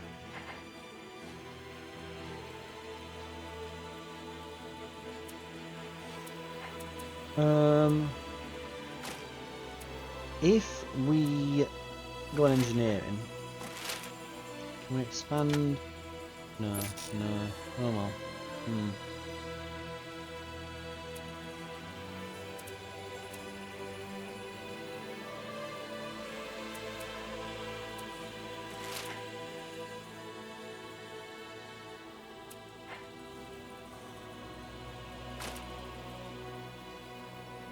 Right, we want a kiln, don't we?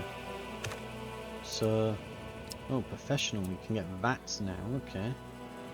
Converts grapes to wine, we've not got any grapes.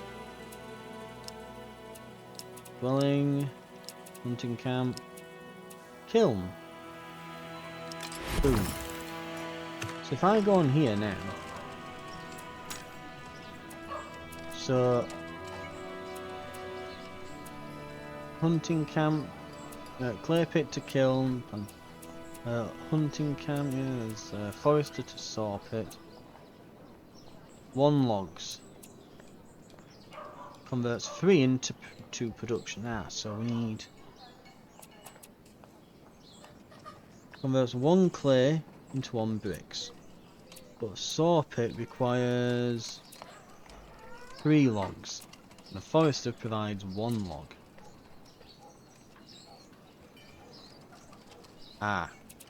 So we need more logs.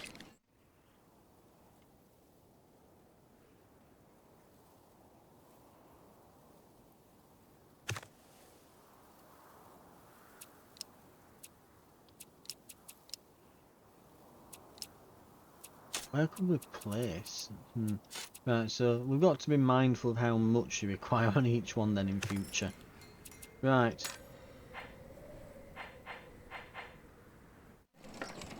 Anyways, we've seen we've completed our short swordsman. That is true. We will go for, I guess, meeting hall. We might get some, in fact, we'll rush that as well. Should we rush it? How many turns? Yeah, we'll rush it. So I'm wondering. I wonder if we can get some XP. There's Age of Blood. New domain available. Arts. All nations locked into war. Well, we've read that, so new government's available. You can adopt a new government type. In this age, you gain the ability to adopt a new government. Selecting a government changes the needs and base earnings of your regions, provides a new set of government ideals, increase your capacity for all domain points. If you complete the final ideal for the current government, the reformed ideal, you can use the peaceful revolution, cultural power, to make the change. Alternatively, you can select the government domain on the left and use the violent revolution at the cost of chaos. Government ideals require that specific government in order to work. These ideals are lost when you adopt a new one. If you adopt a kingdom government, any tribal ideals are lost. New governments are always better than old ones though. You get new units, berserker, crossbowmen, buildings, watch and monuments. We get peaceful, violent revolutions. We can spawn prospectors. There's propaganda, cultural exports, reduced unrest, and immigration. Okay. Interesting.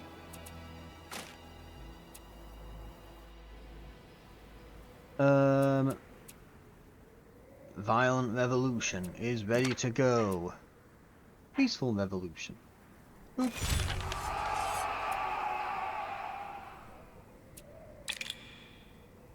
Imperial Dynasty. Buff to capitals. Additional culture, wealth, production, influence, food, housing, sanitation, education, power and information. Buff to homeland, knowledge, improvement points and government XP. Or kingdom. I mean, we are the United Kingdom. Built on the back of vassals, they expend their kingdom with cheaper settlers, envoys and spears, and then generate immediate resource at the cost of their vassals' prosperity.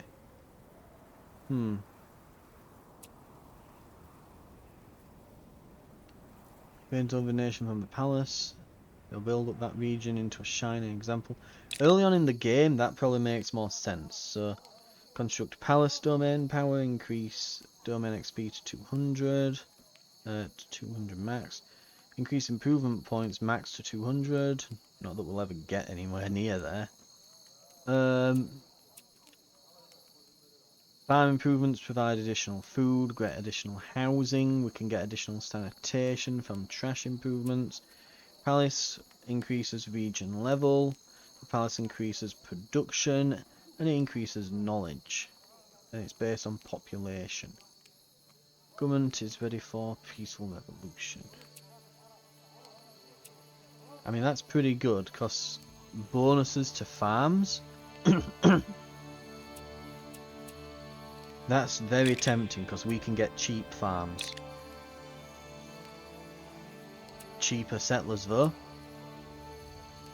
Spawn envoy domain powers. Ah, so we might be able to finally spawn envoys. Lovely, lovely. Seat of power unlocked. Increased domain XP, increased improvement points. Spawns an army of spears. An army of them, though. Ooh. Generates knowledge from a vassal based on its population and prosperity, reduces their prosperity. Generates wealth from a vassal based on its population and prosperity, but reduces their prosperity. But then gives additional vassal prosperity per turn. Right. Dynasty. We're now the United Dynasty.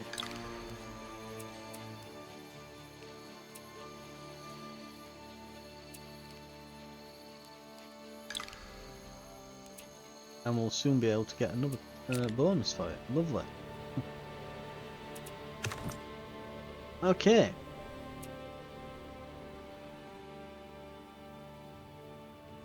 Barbarian camp. Get 'em!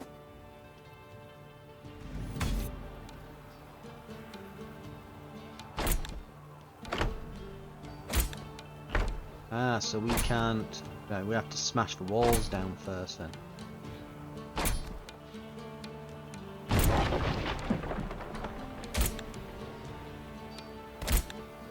Oh, are they a line type unit? Yeah, so the short sword guy absolutely wrecks them.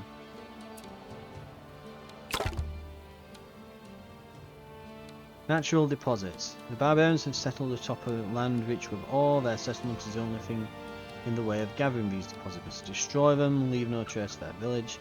Teach them the value of the ore and trade them for it. Diplomacy. And does that give me spawn envoy? We've finally figured it out.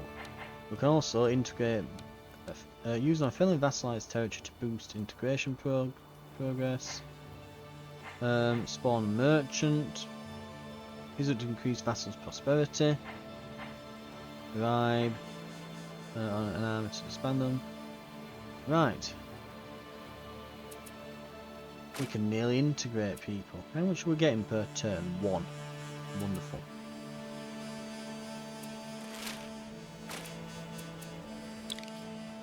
And we can definitely go for the cheap farms. Got to go for that. And I think that's about to be it. Can I research things from the previous one? You can. Good. So they're not locked out. But yeah, you get things like the Spartan kick. I get the reference. Skull towers. Bloodstone walls. Oh dear. Cavalry. Toolsmith improvement. Furnace. Preservation. We get ovens. So some stuff's probably unchanged, you know. Salt houses, middens. Increase the number of towns the region can support. Ooh, that's a good one. So probably go there pretty quick. Paper maker. Scriptorium for knowledge. Ooh, so you probably want to go for this pretty quick. War council. Military camp, which gives housing and warfare XP. Ooh. Gladiators. Barbarism. Create barbarian encampment. Okay.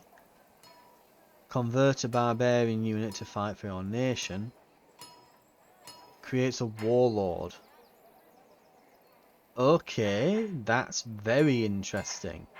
Right, I'm glad we got to see this before the end. Too bad that it is basically the end. It ends at turn 60. We're on turn 59 now. Berserker, attack 10, defense 12. So the short sword, probably not quite as good, but morale, just they don't break than these. Obsolete in age 5, obsolete in age 4. But, right, upgrade to monument, ooh.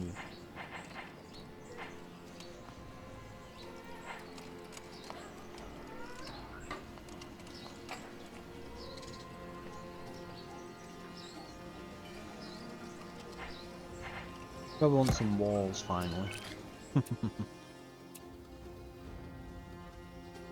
Right, I think that's going to do it. As we move into the next turn.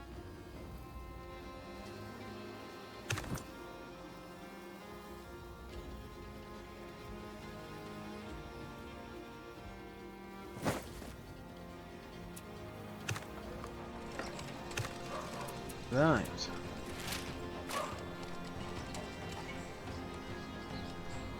So we would at this point basically be able to integrate these in. This would become like one mega region. Then we'd be able to create additional towns now. So we could probably slap a town out here somewhere to try and get the rainforest going.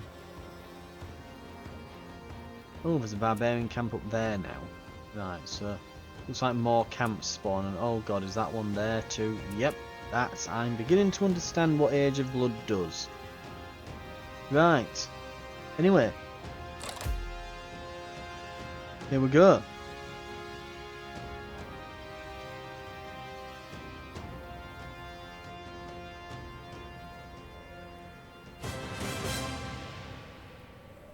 Millennia then. It's definitely doing some interesting stuff. I mean, you look at some of the screenshots here, like, assuming that these are all going to be future ages, looks pretty badass. You can see little medieval towns and things. It's certainly doing some interesting things over just, say, what Civilization does. The eras, having different eras available with unique play sets, that's really cool. I actually really like that. The different national inspiration things, like getting the giant raider spawn that you can do, sounds hilarious.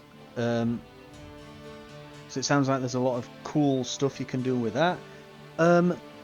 I'm not as certain about the managing, like the micromanagement of your cities, so you're managing like all the input and output of certain resources. It seems a bit like you've got to be careful with that stuff. It gets a bit asinine after a while. You're just like, really, I have to micromanage every little thing. Like, it can get bad enough with Civilization, especially on multiplayer, trying to have a game that doesn't last for a week, because the turns just get enormous. So you've got to be careful with that stuff. The combat is not bad. It's not flashy though. You know, little cutscene thing coming up where they're just bashing each other. Reminds me of something like Heroes of Might and Magic, but very, very simplified or something. But it's certainly better than, and I think it's just one of those things, like a lot of people are getting a lot of people kind of have different opinions on how the combat should be in these types of games. The issue that you always have is if you, let's say that, you know, the dream came true and you engaged in combat and it zoomed in and you took over an army in a real-time strategy mode, and it were like playing a total war game, you know. So I was there with me short sword guys, and if I zoomed in, it was like I was playing Rome Total War for 5 minutes, and then it goes back out and stuff. It's like, yeah, that would be cool, but then the problem is well, if every combat's like that, and it starts making the game into a slog. So you've got to be careful. You want it to be fast and snappy, but also look kind of cool and give it a feeling of scale to the size of these empires that are clashing and so on. But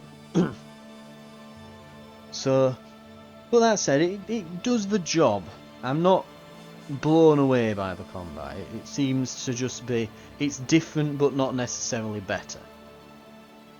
But yeah, a lot of the town management stuff, like the integrating of vassals, Matt, it reminds me a lot of what Amplitude do with their I think like Endless Legend. They did it in that, and most recently in a game called Humankind, where you create like outpost regions and integrate them in. So it seems to have done something similar here. It's interesting.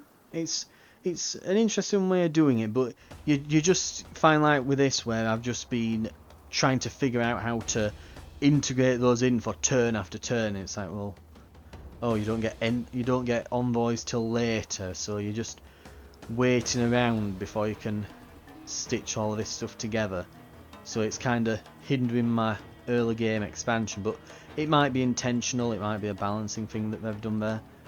But it seems an interesting way of doing it. It's always interesting to see how they do the territory expansion in these.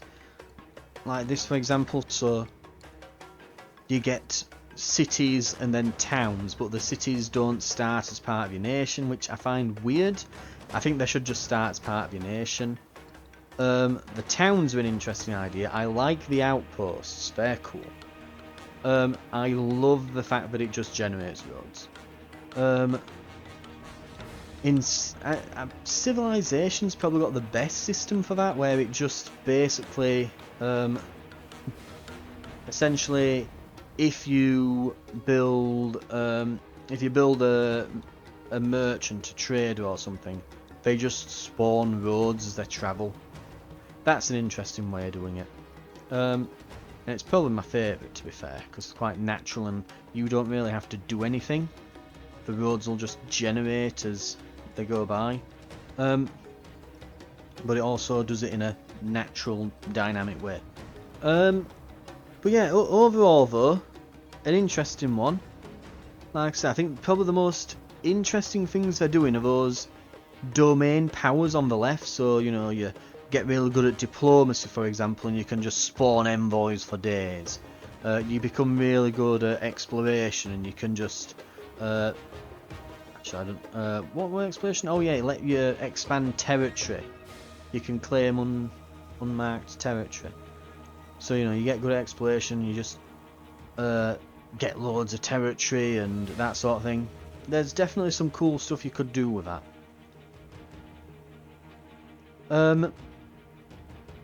That said, though, I think I'll be watching it. I'm probably going to wishlist it. Actually, I might just keep an eye on it.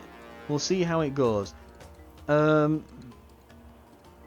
again, just the combat. As much as I'm saying it didn't blow me away. It was interesting though how you had almost like ranks, as in, you know, they'd hit walls first, then frontline infantry, then they'd have to hit your back line where your archers and that were. However, ranged units, for example, could just counter fire your archers, for example, and just immediately take them out, especially if they were higher veterancy. So some interesting stuff. But like I said, I'm going to keep my eye on it. If you've been interested, it's been a long episode, but it is a long game. But if you've kept up and you're interested in the look of this, it should be. I don't know exactly when it's out, but it's on the Steam Next Fest at the moment. Give it a look-see, try the demo yourself, and stay tuned for more coverage of the Steam Next Fest. I'll see you in future episodes where we'll be covering some other games. I've got a bit of a list of them pulled out ready that I'm going to go through. So I'll see you for more episodes. I'll see you then.